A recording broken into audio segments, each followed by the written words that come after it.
Hi everyone, my name's Dr. Justine and I'm going to talk to you about a personal story of mine where I really injured my neck really badly. And I got hit at hockey, and it can be so damaging when you have tingling and numbness in your hands, when you can't pick up anything. So today's talk is about cervical disc damage. Cervical spine is this top part of your spine where you should have a C curve. And damage for me could be happening because I got hit in the boards, or I hit my head on a bookcase, or it could be repetitive strain being at a desk where we're losing that normal curve in the neck.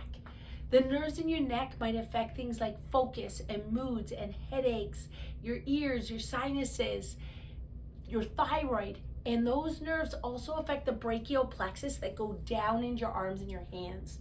So when it was so severe for me, I had to sleep in a lazy boy chair. I could not lay down at all because my neck was so sore. I would sleep with ice, and every 2 hours I'd ice my neck and between my shoulders because those nerves radiate into your chest and between your shoulders. And I would sleep like this with ice on my hands because of the nerve damage coming down your hands. One of the things that was kind of funny is I couldn't hold a pen, so I had to put my hands together like this to sign my name. I couldn't hold my teacup, so I would have to hold underneath because I had no grip strength. And I couldn't eat with a fork and a knife, so I had to eat with my palms like this. So it was so hard, right? And especially for me, like not to be able to even sleep beside my spouse and have the cuddles the night before going to bed. So I want to share with you what I did and what the damage is. See, these discs in the top part of your neck, they can get damaged from looking down or repetitive strain or trauma. The shock absorbers are here, and they should be able to absorb pressure. And if there's been a trauma or pressure, you can have that disc damage and it leaks out and it puts pressure on that nerve. You can also have areas of subluxation, which are misalignments of the spine where the spine is crooked, and it'll affect those nerves that exit. So those areas of subluxation can be anywhere in your spine, and the chiropractor can find and locate them. But when you've had severe damage, it does take time to get that healing. So what happened to me because of this severe trauma and years of concussions and hitting my head and playing contact sports, that shock absorber can put pressure, it can leak out, and then it affects the nerves that exit. And in my case, down between my shoulders and down my hands. So what were some of the treatments that I did? Well, number one, I got chiropractic care, but I had to change my technique. I used to get adjusted manual adjustments where people would hear that popping sound or that cracking sound, and I could no longer tolerate that. It's not that that isn't a great technique, and my kids can get adjusted that way, but with this trauma, I had to move to a more upper cervical, more gentle techniques. I had to add a brace. So at the beginning, I had a big plastic brace so that I wouldn't sleep and drop my head, and then I would get shooting pain down my arms. So at night, I wore a plastic brace, and then I went to a cervical air brace. And these braces, the first one was around $80. The second one was just around $30. But I did end up wearing it for about 6 months because my 31-degree curve in my neck went to 0.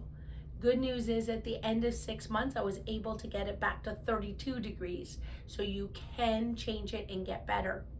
I added acupuncture to help with that radiation, to help reduce inflammation. I added naturopathy, changing my supplements to get rid of inflammation. And I worked really, really hard on my nutrition to help reduce inflammation. See, the challenge is when this happens, it radically affects everything that you do, from just eating to working to being able to sleep. So this is a severe, severe concern. And the only way to see how much damage is happening, or if you're prone to this kind of damage happening, is to have an x-ray and a thorough examination of the range of motion of your neck and any areas of subluxation. In that x-ray, you'll be able to look, do you have that C curve? The ideal curve would be 34 to 45 degrees, and 45 would be amazing, with your ear over your shoulder and your shoulders level.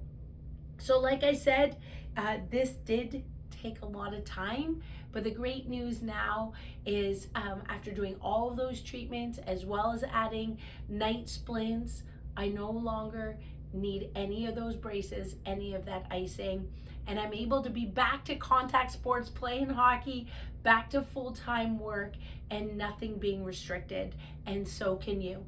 So if you suffer from any tingling, numbness in your hands with 3 different areas, C6, C7, C8, or if you have median nerve, radial nerve, median nerve, or ulnar nerve damages, 3 different nerves going into your hands, talk to your chiropractor to find out exactly what the diagnosis is and what the best course of treatment is. If you live in Brampton, we're happy to help. If you need a virtual consultation, we're happy to help. If you need a meet and greet just to ask questions, we're happy to help. But please don't suffer. Make sure you get the help you need, because your neck is your most important curve in your spine. It's closest to your head, and we're here to help you. I've been there. It sucked. It's over. I've done the work, and now it's about maintaining it. Every week we're providing you something new to help you, and today I thought I'd share a personal story and how it affected me. I look forward to being with you next week.